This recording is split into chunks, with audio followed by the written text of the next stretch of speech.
जब हम किसी का दान ले रहे होते हैं ना, तब उसके दोष, उसके पाप, उसके मलिन कर्म, अशुभ कर्म भी तो साथ आ रहे होते हैं। तनिक से दान में कितनी अलाय बलाय पास आ रही हैं। इसलिए ये ब्राह्मण आचार्य त्रिकाल संध्या करते हुए, गायत्री का जप करते हुए उस ज्ञान बल से उसे भस्म करते हैं, दग्ध करते हैं।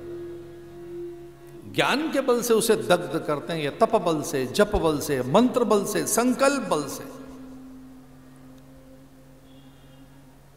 परीक्षित भार्या विचलित है, व्याकुल है, क्योंकि पति नेत्र झुकाए खड़ा है। जब पाप हो जाए तो अपनों से आंखें नहीं मिलाई जाती।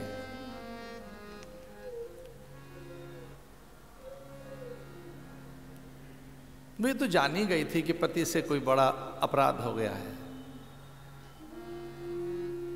उसे यह विश्वास तो था कि मेरा पति दूत क्रीड़ा नहीं कर देगा। दूत क्रीड़ा माने जुआ खेल कर नहीं आया है।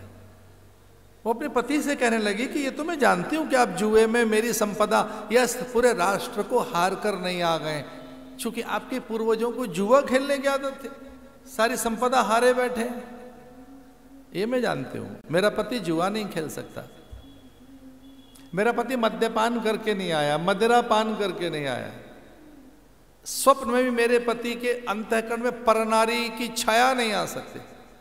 हे देव, मैं ये जानती हूं कि परनारी का स्वप्न में भी आप स्मरण नहीं कर सकते, कल्पनाओं में भी आपसे कभी भी ऐन्द्रिक उन्माद नहीं जगेगा, कभी नहीं। ऐसा भी नहीं है कि कोई छल करके आए, आप किसी का धन हरण करके नहीं आए, स्वप्न में भी आप किसी को दुख नहीं दे सकते। लेकिन फिर भी ऐसा क्या कर लिया आपने कि आप निस्तेज हैं। वो आभा नहीं, दीप्ति, नवलता नहीं, वो गौरव आपके पास नहीं है। एक स्वयं के होने का जो एक आनंद है उसे खोए बैठे हैं आप। आपसे हुआ क्या है? बस इतना ही कह सका परीक्षित, रानी मेरे मस्तक पे रखा मुकुट उतार दे। ऐसा लगता है कि ये पाप का पहाड़ मेरे माथे पे रखा है। और जैसे ही रानी ने मुकुट उतारा, स्मृति आई और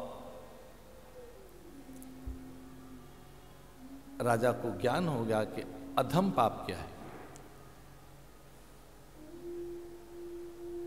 उसी पल राजा ने प्रायश्चित किया। सामान्य नहीं, साधारण प्रायश्चित नहीं, घोर प्रायश्चित। रानी से कहा कि मैं अब सर्वस्व का त्याग करके अपनी सकल संपदा, ऐश्वर्य, विभूति, ये वैभव, ये राजप्रासाद, और चूंकि मैं तो पूरी धरती का स्वामी हूं, इसे तिलांजलि देकर मैं निकला गंगा के तट की ओर प्रायश्चित करने जा रहा हूं। उसी पल राज्य त्याग कर, उसी पल कि इस पाप की निवृत्ति राज्य उन्माद को त्यागने से ही होगी। जिस महात्मा का अपमान करके गए थे उसी के पास लौटे। देखिए, तब तक तो झुंड बैठा था वहां। गिरिकंदराओं से, हिमोपत्यकाओं से निकलकर अनेक ऋषि मुनि जो इस साध में थे, इस विश्वास में थे, इस आशा में थे कि कभी परीक्षित के साथ ये घटना घटेगी तो भागवत प्रकट होगी, भागवत सुनेंगे। इसलिए वहां पे अनेक ऋषियों के झुंड, अनेक मुनि, तो मुनि मंडल, संतों का समूह, ऋषियों के झुंड बैठे हैं सब मौन में।